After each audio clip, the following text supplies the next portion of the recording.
Hey guys, welcome back to a brand new sports bit video. So for today's NBA video, we're going to be previewing each series in the Eastern Conference for the second round.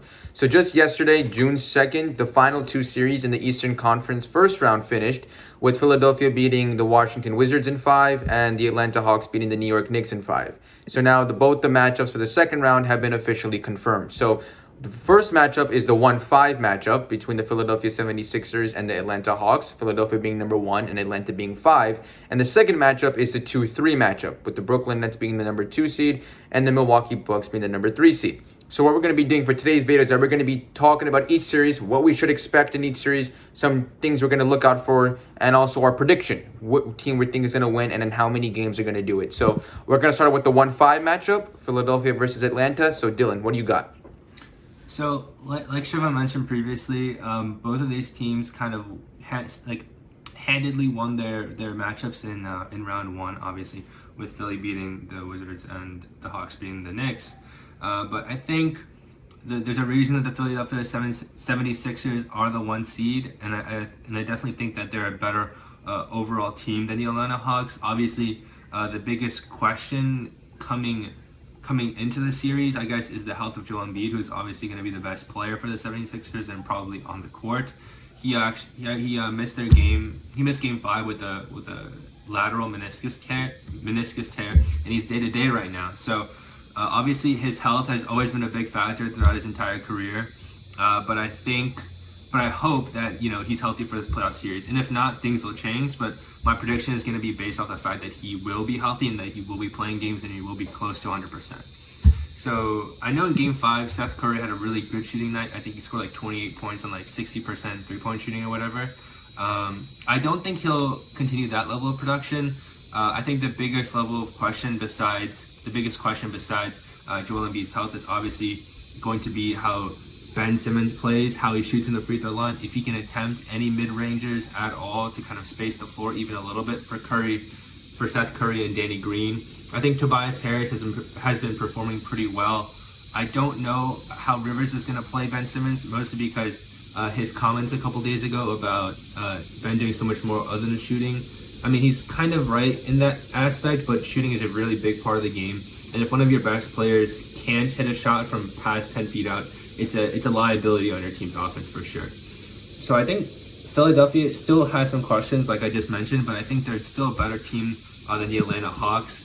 Joel Embiid is doing great. Ben Simmons is doing okay in terms of like a playmaking, rebounding, defensive standpoint. I think Trae Young would have to do really well for the Atlanta Hawks, and he obviously did really well in against the New York Knicks. He averaged like 30 and 10. I think he has to continue that pace or maybe even do a little bit better.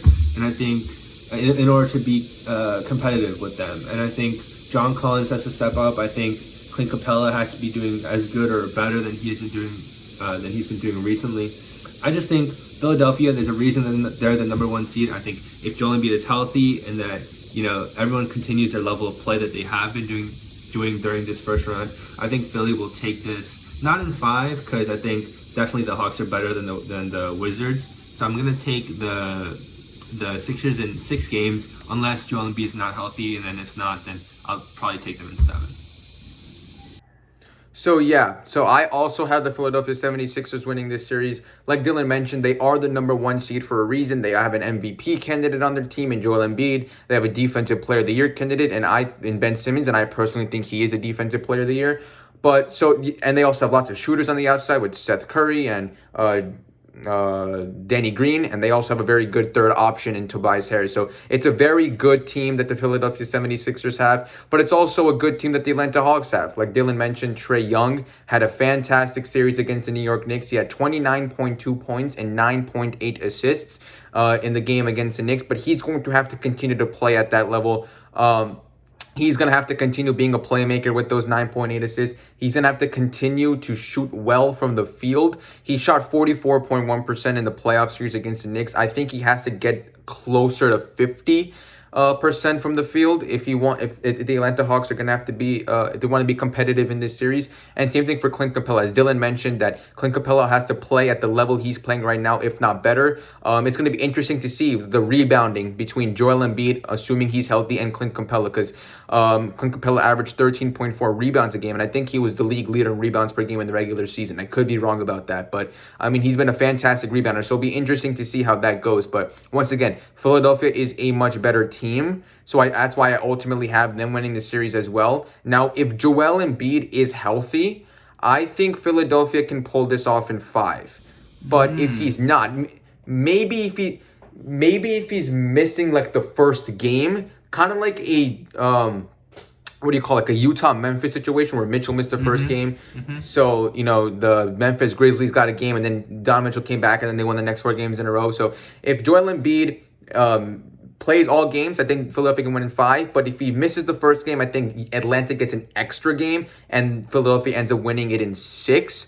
But once again, they need to be better at shooting, the Atlanta Hawks. You have Bogdanovich only shot 33.3% from the 3-point line. He'll get that up. Yeah, he has to be better. Gallinari also shot poor from the 3-point line, 32%. Trae Young, obviously doing Trae Young things, but he also shot only 34.1% from the 3-point line. So they have to be better at shooting. Their spacing has to be there against the Philadelphia 76ers. And one more thing, as Dylan mentioned, Ben Simmons has to be better at the free throw line.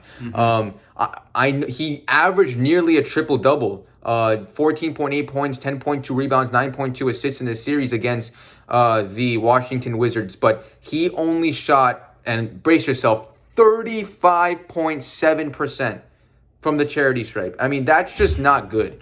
It questions Doc Rivers. Like, should I even have him in the game at the end? Because I think it's like they're just fouling him all the time just to get him to the free throw line.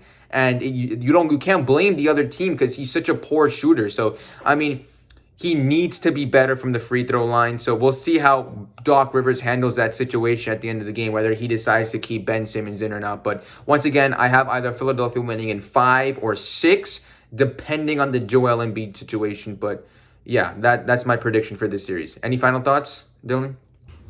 Yeah, I'd just like to say Sixers in 6, unless Joel Embiid's not healthy, then I'll take them in 7. Obviously, Ben Simmons has to be doing better. Trae Young has to be more efficient. I know he's putting up big numbers, like I said before, 30 and 10, but I don't think his shooting splits are that great.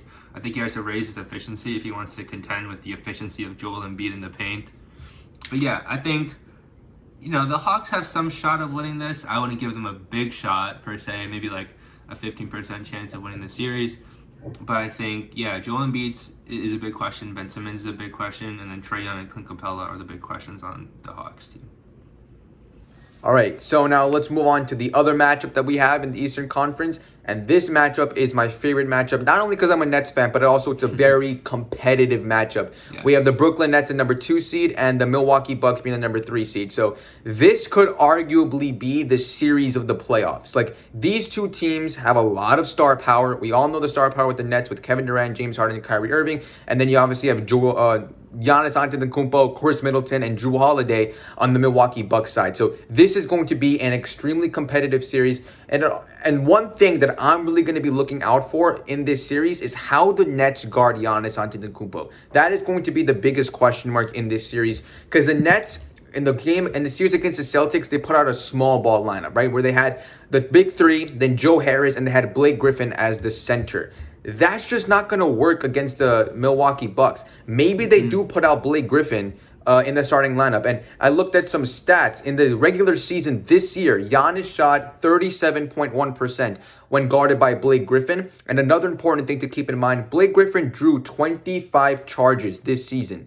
So that was a league leader. He was a league leader in charges drawn this season. So we'll see if they can use that to get Giannis in some foul trouble. That could possibly be a technique that maybe the Brooklyn Nets tried to do to help them guard Giannis. But Blake Griffin is an option. DeAndre Jordan, who hasn't played in a while, hasn't played in any of the games in the playoffs, he could be an option. Now, I am concerned because the Brooklyn Nets are way better when he's off the court compared to when he's on the court. But you really only have two guys, Blake Griffin and DeAndre Jordan, who have the body and the physicality to even match up against Giannis.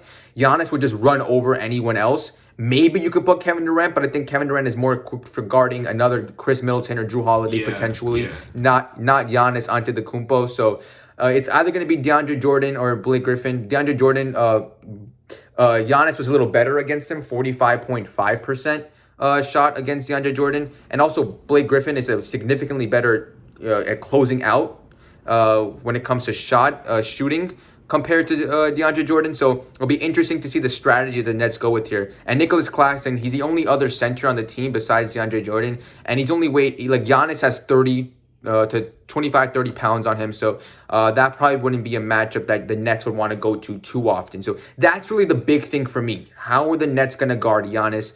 But I still feel like when the Nets need to lock in defensively, I feel like they can lock in defensively, especially in the playoffs. Because I think so. Because one, like I've been saying this a lot of times, Brooklyn's defense is their offense, just trying to outscore their opponent.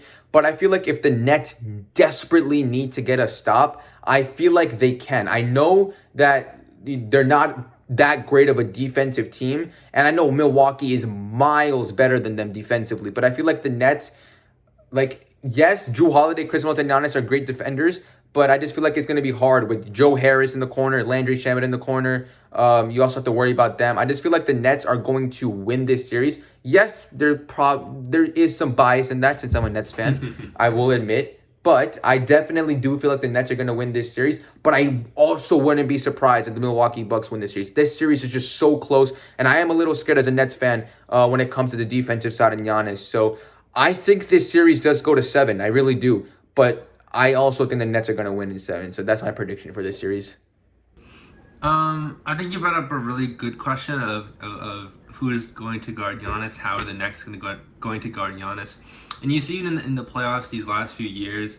The strategy that's been employed is the wall, right? You put 3 people in the paint. They cross their arms like this and they try to draw charges and force them out of the lane. Now that worked in 2019 and 2020 with the Raptors and the Heat. Right, they did that to perfection. Giannis was pretty much neutralized on the offensive side with those strategies. But as you can see, in this year, it didn't really affect him as much. Obviously, Miami tried the same strategy because they thought it worked once before. It would work again. That wasn't true. Giannis improved his playmaking ability. He improved his vision. He was able to get more passes outside. And obviously, he had better shooters like Brandon Forbes and Jrue Holiday, even though Jrue Holiday hasn't shot that well yet. And Khris Middleton. I just think that Giannis, for one, has changed as a player so that they can't use the wall, right? Because he's going to pass out of it. 2, the Milwaukee Bucks have better passers so they can make the shots that Giannis hits them with. And 3, the Nets just aren't a good defensive team, right? Like you said, no one individually can guard Giannis. I know he didn't shoot that well. You said on Blake Griffin in the regular season. I don't really care about that. I don't think that has anything to do with the playoffs. Obviously, DeAndre Jordan, a non-factor really defensively, at least now at this point in his career. So I think they're going to try for the wall. They're going to try to pack the paint, but I don't think it'll work. I think it'll backfire on them, and I think that's what's going to make the series really close. It's going to be the fact that Brooklyn can't really guard Giannis, the fact that Giannis has improved as a player and a playmaker. But saying all that, obviously the Nets do have, despite their lack of defense, they more than make up for it on the offensive side with 3 superstars. Right. And, KD has been playing really well. He's averaging 33 or 35 points on crazy, 50%, 55%, 50% from 3, efficiency. Harden has been playing out of his mind. So it's definitely going to be a close series. It's kind of like the Brooklyn Nets star power versus the Milwaukee's team play. Even though the Brooklyn Nets do run a fair bit of motion in their offense, they do definitely pass to Joe Harris. But I'm going to say that the fact that this is going to be a hot take. I know a lot of people are taking the Nets. I'm going to take the Bucks in 7, mainly for the fact that they can't stop Giannis and that the Bucks team defense has improved significantly. Although, obviously, no one on the planet can completely stop a Kevin Durant or a Harden. I think that they can slow them down enough So I'm going to go with the Bucks in this one because of Giannis improving in their defense. So yeah, that's why this series is so good, because you really can't go wrong with either team. Like, you can make a solid case for either team in this series. Now, this series is gonna go to 6 at the minimum. At the minimum, it's gonna go to 6, right? There's no way this series only goes to 5 or 4. Definitely not 4, but it's definitely gonna go to 6 or 7 in my opinion. But I feel like a wild card in this series is gonna be Nicholas Claxton, because the two games, the mini series that the Nets played against the Milwaukee Bucks. Would they played 2 games in, I believe, late April, May, maybe. That mini series, Nicholas Claxton wasn't playing, and I think he only had like 5 minutes of play time, if I remember correctly, against Milwaukee Bucks this season. Now, like I said before, Nicholas Claxton is a smaller dude compared to Giannis. Like, Giannis still has 25 to 30 pounds on him, but Nicholas Claxton is also a good defender. So, I mean, we'll see what happens here. I just feel like Giannis is going to be way too physical for him, but that's why I'm calling him a wild card, Nicholas Claxton. But it'll be interesting to see what happens here. And I feel like another strategy that the Nets imposed in the regular season was trying to just drop back in the paint and force Giannis to shoot the ball. So maybe if they get him into foul trouble, he'll be more inclined to shoot the ball, because he might be a little hesitant to drive into the paint with some fouls. So it'll be interesting to see, but this series is going to be a fantastic series nonetheless.